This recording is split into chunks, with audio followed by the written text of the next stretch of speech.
Good morning बच्चों। आज दिनांक 10 जून 2020 दिन बुधवार को डीएलएड सेकेंड सेमेस्टर के अनिवार्य द्वितीय प्रश्न पत्र प्रारंभिक शिक्षा के नवीन प्रयास के अंतर्गत हम लोग छात्रवृत्ति वितरण एवं अन्य प्रोत्साहन योजनाओं के बारे में अध्ययन और चर्चा करेंगे। मैं शंकर सिंह डायरपौता सोनभद्र आप सभी को ऑनलाइन क्लास करने के लिए शुभकामनाएं देता हूं। जैसा कि आप सब जानते भी हैं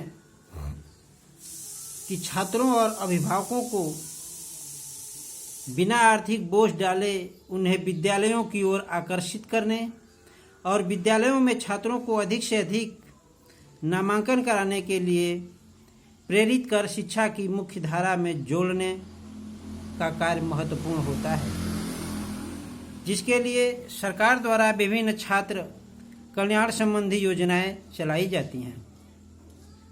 इन योजनाओं के अंतर्गत छात्रवृत्ति वितरण एवं अन्य छात्र सहयोगी योजनाएं लागू की गई हैं।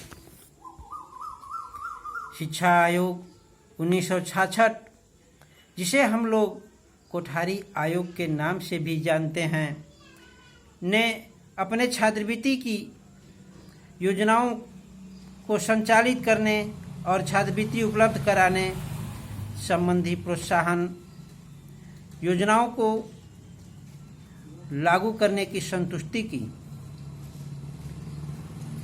आयोग इससे पहले भी कोठारी आयोग से भी पहले वार्धा योजना, जो कि डॉक्टर जाकिर हुसैन कमेटी के नाम से भी जाना जाता है, ने भी छात्र कल्याण हेतु उपाय के लिए सरकार से सिफारिश की थी। छात्र को प्रोत्साहन के लिए विभिन्न योजनाओं का संचालन होता आ रहा है, परंतु ये योजनाएं अपने लक्ष्य को पूर्ण कर पाने में असमर्थ भी होती रही हैं। आज परिषदीय प्राथमिक विद्यालय सिर्फ गरीब बच्चों की संस्था बनकर रह गई है। सब पढ़ें सब बढ़ें की आवाज़ शैक्षिक और राजनीतिक गलियारों में गूंजता तो रहता है, परंतु शिक्षा के व्यवसायीकरण की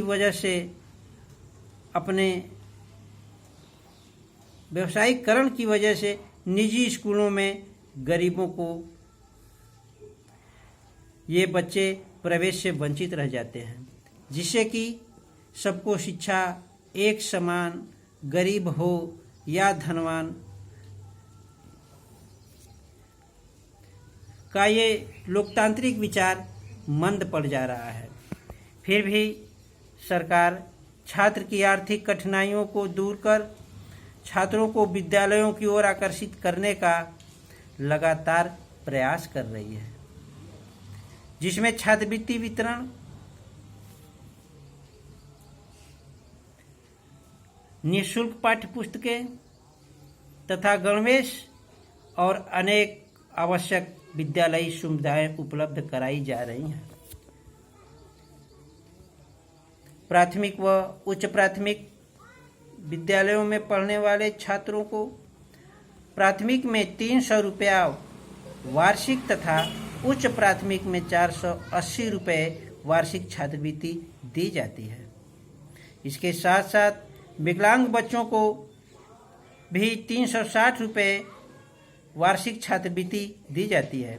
ये छात्रवृत्तियाँ समाज कल्याण विभाग, जिला समाज कल्याण अधिकारी के माध्यम से अल्पसंख्यक कल्याण विभाग, अनुसूचित जाति जनजाति कल्याण विभाग तथा विकलांग पुनर्वास कल्याण विभाग द्वारा दी जाती हैं।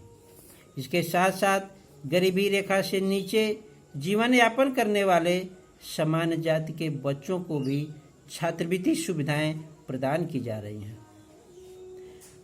पूर्व की जो व्यवस्था थी उसमें छात्रवृत्ति की धनराशि ग्राम शिक्षा समिति के खाते में आती थी, जिसे ग्राम प्रधान व हेडमास्टर तथा ग्राम विकास अधिकारी द्वारा छात्रों को वितरित किया जाता था। कक्षा 1 से कक्षा 8 तक की सभी छात्राओं का छात्रवृत्ति वितरण समाज कल्याण विभाग उत्तर प्रदेश के निर्देशन में ग्राम प्रधान व ग्राम पंचायत अधिकारी द्वारा वितरित किया जाता है और पिछड़े वर्ग के सभी छात्र छात्राओं को छात्रवृत्ति पिछड़ा वर्ग आयोग के मार्गदर्शन में जिला पिछड़ा वर्ग अधिकारी उपलब्ध कराता है तथा अनुसूचित जाति अनुसूचित जनजाति के छात्र छात्राओं को जिला समाज कल्याण अधिकारी द्वारा छात्रवृत्ति की संतुष्टि दी जाती है, जबकि विकलांग छात्र छात्राओं को जिला विकलांग कल्याण अधिकारी द्वारा छात्रवृत्ति की व्यवस्था संभव हो पाती है। अल्पसंख्यक छात्रों की छात्रवृत्ति जिला अल्पसंख्यक कल्याण अधिकारी द्वारा संचालित होती है। ये सभी छात्रवृत्तियां वर्ष में एक बार और एक मुश्त प्रदान की जाती हैं। छात्रवृत्ति वितरण योजना के साथ साथ समस्त छात्रों को निःशुल्क पाठ्य पुस्तक सुलभ कराने हेतु उत्तर प्रदेश सरकार तथा उत्तर प्रदेश सभी के लिए शिक्षा परियोजना परिषद सर्व शिक्षा अभियान के संयुक्त तत्वाधान में शिक्षा विभाग उत्तर प्रदेश बेसिक द्वारा ये सुविधाएं प्रदान की जाती हैं। निःशुल्क पाठ्य पुस्तकों और सभी के लिए निःशुल्क पाठ्य पुस्तकों और पाठ्य पुस्तकें शिक्षा के आरंभ में ही छात्रों को उपलब्ध करा दी जाती हैं।